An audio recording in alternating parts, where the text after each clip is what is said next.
بسم اللہ الرحمن الرحیم۔ السلام علیکم۔ اچھا، ایک چیز جس کا میں نے بڑا بغور مشاہدہ کیا ہے، یقیناً آپ نے بھی کیا ہوگا، کہ ہمارے گاؤں دیہاتوں شہروں کے وہ لوگ جن کے پاس کسی نہ کسی وجہ سے بہت زیادہ دولت آ گئی ہے، ہاں وہ جائز ذرائع سے آئی ہے یا ناجائز ذرائع سے آئی ہے، لیکن ایک چیز آپ نے نوٹ کی ہوگی کہ ان لوگوں کی اکثریت، میں سب کی بات نہیں کر رہا، جب بھی یہ کسی قبیلے کے اندر، گاؤں کے اندر، دیہات کے اندر، شہر کے اندر یا کسی پبلک پلیس پہ کھڑے ہو کے بات کر رہے ہوتے ہیں نا، تو وہ ایک بات جو ہے وہ بڑی عجیب و غریب کرتے ہیں کہ آپ کو پتا ہے اللہ نے مینو ہے کاراں کوٹھیاں بنگلے اے کیوں دیتے نے، بچے میرے فارن چ پڑھ رہے نے، اے میری نیت بڑی ٹھیک ہے، میں نیت دا بڑا صاف ہاں، اے یاد رکھ لو میں کھوٹا بندہ نہیں ہے، تاں تے مینوں اتنا کچھ اللہ نے دیتے ہے گا، یعنی اپنی بے شمار بڑائی بیان کر رہے ہوتے ہیں۔ اور بدقسمتی کے ساتھ ہمارے وہ لوگ جو غریب ہیں یا متوسط طبقے سے تعلق رکھتے ہیں یا سفید پوش ہیں، وہ ان باتوں سے بڑا متاثر ہو رہے ہوتے ہیں۔ جو کرپٹ ہیں وہ تو ہیں ہی، لیکن جو بیچارے ٹھیک ہوتے ہیں نا، جنہوں نے کبھی حقوق اللہ یا بالخصوص حقوق العباد پہ کبھی ڈاکہ نہیں ڈالا، کبھی کسی کی حق تلفی نہیں کی، وہ بڑے بعض اوقات مایوس ہو رہے ہوتے ہیں، یار ہماری دعائیں کیوں نہیں قبول ہوتی ہیں؟ یعنی ہم صوم و صلات کے بھی پابند ہیں، ہم نے جو ہے کبھی کسی کی حق تلفی بھی نہیں کی، کبھی کسی کا حق بھی نہیں مارا، کبھی بددیانتی بھی نہیں کی، سارے کام ہی ٹھیک کرتے ہیں، لیکن اللہ ہمیں کیوں نہیں نواز رہا ہے؟ بندہ اندروں اندر جو ہے مایوس ہو رہا ہوتا ہے، یعنی کہ بندہ جو ہے نا وہ خود کو نا مجرم ٹھہرا رہا ہوتا ہے کہ کوئی نہ کوئی تو میرے اندر فالٹ ہے، کوئی نہ کوئی تو میرے اندر جو ہے وہ ایسا مسئلہ ہے، ایسی جو ہے وہ میرے اندر کوئی نہ کوئی برائی تو ہے جس وجہ سے اللہ مجھے نہیں نواز رہا۔ اور یہ دیکھیں چوئی صاحب، راجہ صاحب، بٹ صاحب، جٹ صاحب، ان کو جو ہے نا یہ پتہ نہیں ان کی نیت کتنی ٹھیک ہے، اللہ ان کو جو ہے بڑا نوازا ہوا ہے۔ تو میری ایک بات ہمیشہ کے لیے یاد رکھیے کہ اللہ کا جو یہ ڈیزائن ہے اسے سمجھنے کی کوشش کریں، صرف اور صرف یہ دیکھیں کہ یہ کائنات جس نبی کے لیے بنائی گئی، رحمت للعالمین جس نبی کو بنا کر بھیجا گیا، میرے اس نبی نے اس دنیا کے اندر کون کون سے دکھ، کون کون سی تکلیفیں، کون کون سی پریشانیاں نہیں دیکھی ہیں۔ یعنی ہم دیکھیں نا، ایک بندہ سارے کام ٹھیک کرتا ہے، اس کے باوجود کہتا ہے یار میرے گھر سے مصیبتیں نہیں ختم ہو رہی ہیں، بچوں کی بیماریاں نہیں جا رہی ہیں، جو بڑے بچے ہیں ان کو جابز نہیں مل رہی ہیں، بیٹیوں کے لیے، بہنوں کے لیے رشتے نہیں آ رہے ہیں، روزگار نہیں مل رہا ہے، گھر میں فاقہ کشیاں ہو رہی ہیں، بڑے جو ہے وہ مشکل حالات سے گزر رہے ہیں، بڑی تنگ دستیاں ہیں، کام بھی میں سارے ٹھیک کرتا ہوں، کبھی کسی کی حق تلفی بھی نہیں کی ہے، کیا وجہ ہے؟ یعنی کہ شاید یہ اللہ مجھ سے ناراض ہے؟ کبھی بھی نہیں اللہ آپ سے ناراض ہو سکتا۔ ہمیشہ میں نے کہا کہ اللہ کے ڈیزائن کو سمجھنے کی کوشش کریں، اللہ کی جو حکمت ہے اسے سمجھنے کی کوشش کریں۔ جس نبی کریم صلی اللہ علیہ وسلم کو اس پوری دنیا کے اندر رحمت للعالمین بنا کر بھیجا گیا، اس میرے نبی کے اوپر کون کون سی جو پریشانیاں ہیں، دکھ ہیں، تکلیفیں ہیں، ان کے پہاڑ نہیں ٹوٹے۔ یعنی جب وہ نبی اس دنیا کے اندر آئے تو یتیم پیدا ہوئے، باپ کا پیدائش سے پہلے انتقال ہو چکا تھا،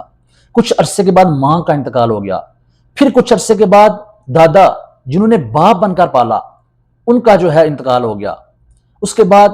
بہت زیادہ محبت کرنے والی زوجہ کا انتقال ہو گیا۔ جب نبوت میں قدم رکھا تو پھر کون کون سی پریشانیوں کا سامنا نہیں کرنا پڑا،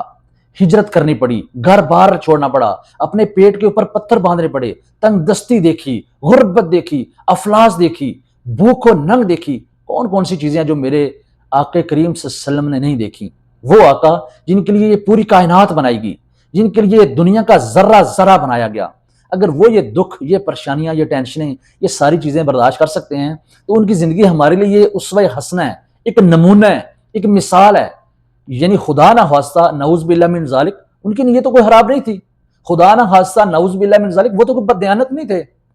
انہوں نے تو اس دنیا کے اندر کوئی ایسا جرم نہیں کیا تھا جس وجہ سے ان کو ان پریشانیوں کا، مصیبتوں کا سامنا ہو۔ کیسے ہمارے انبیاء کو تپتی ریتوں پہ لٹایا گیا، کیسے ان کے دندان مبارک شہید کیے گئے، کون کون سے دکھ اور تکلیفیں ہیں جو انہوں نے نہیں جیلی ہیں۔ تو یہ اللہ کے ڈیزائن کو تھوڑا سا سمجھنے کی کوشش کیا کریں، لوگوں سے متاثر ہونا چھوڑ دیں۔ فلاں کے پاس بہت کچھ آ گیا ہے، میں نے دیکھا اکثر ہمارے کتنے نکھٹو بندہ لینڈ کروزر پراڈو سے اتر کے آ جائے،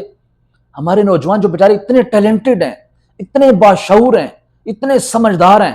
فوری متاثر ہونا شروع کر دیں گے، فوری لیٹ جائیں گے کہ یار یہ بندہ بڑا قابل ہے۔ دیکھو نا ابھی چھوٹی سی عمر میں کیا کچھ اس نے بنا لیا ہے، پراڈو بنا لی، بحریہ میں بنگلے لے لیے، بیرون ممالک بچوں کو بھیج دیا، پتہ نہیں کیا کیا کچھ کر دیا ہے۔ اللہ کے اس ڈیزائن کو سمجھیں، لوگوں سے متاثر ہونا جو ہے چھوڑ دیں۔ اللہ دے کے بھی آزماتا ہے، اللہ لے کے بھی آزماتا ہے، اور یاد رکھیے جس کے پاس جتنا زیادہ تقوی ہے اس کے پاس زیادہ مصیبتیں ہیں، زیادہ پریشانیاں ہیں، زیادہ آزمائشیں ہیں، زیادہ ٹینشنیں ہیں۔ یہ اللہ کی اس حکمت کو سمجھنے کی کوشش کریں۔ اللہ دے کے بھی آزماتا ہے اور لے کے بھی آزماتا ہے۔ لوگوں سے متاثر نہ ہوا کریں، صرف محنت کریں، نیک نیتی کے ساتھ چلتے رہیں۔ اللہ آپ کو تھوڑا دے تو بھی اس پہ خوش رہیں، اور اللہ کو زیادہ دے تو بھی جو ہے اس پہ قناعت کریں۔ لہٰذا میری اس ویڈیو کا صرف اور صرف مقصد یہی ہے کہ یہ لوگ آپ کو متاثر کرنا شروع کرتے ہیں نا، یار تو آج تک فلان جگہ پہ بیٹھا ہوا ہے، وہ تو ادھر نکل آیا، میں دیکھ کہاں سے کہاں پہنچ گیا ہوں، ابھی 6 مہینے پہلے تو میں نکلا تھا، میں اس سفر پہ نکلا تھا، میں تو پتہ نہیں کہاں تک پہنچ گیا ہوں، تو جو ہے ابھی تک ایک دکان لے کے بیٹھا ہوا ہے، میں نے دیکھ پلازا بنا لیا ہے۔ محنت کرو، حلال ذرائع سے آگے بڑھنے کی کوشش ضرور کرو، لیکن لوگوں سے متاثر نہ ہوا کریں، اور اپنے آپ کو نہ غصہ کریں کہ میں جو ہے پتہ نہیں پیچھے ہوں، تو میرے اندر تو کوئی نہ کوئی برائی ہے، کوئی نہ کوئی حامی ہے، اور نکھٹو اور نالائق لوگ جو ہے وہ سامنے کھڑے ہو کر صرف اور صرف اپنی پیسے کو وہ ایک خوبی سمجھتے ہیں، ایک ہنر سمجھ لیا ہے لوگوں نے۔ یار میرے پاس اگر یہ اتنا کچھ ہے تو اس کا مطلب ہے میں بہت قابل انسان ہوں، میں بڑا ٹیلنٹڈ ہوں، میں اس معاشرے کا بہتر انسان ہوں۔ یہ جو ہے ان لوگوں کی جو سایہ ہے اس سے نکلیں، اور ان لوگوں سے متاثر ہونا چھوڑیں۔ خود کے اوپر اعتماد کیجئے، خود کے اوپر یقین کیجئے۔ نبی کریم صلی اللہ علیہ وسلم کی جو زندگی ہے، جو ان کی حیات مبارکہ ہے، اس کو دیکھیے کہ انہوں نے کیسے زندگی گزاری اور ہم کیسے زندگی گزارے ہیں۔ ہر حال میں اللہ کا شکر ادا کرتے رہیے۔ بہت شکریہ آپ کا۔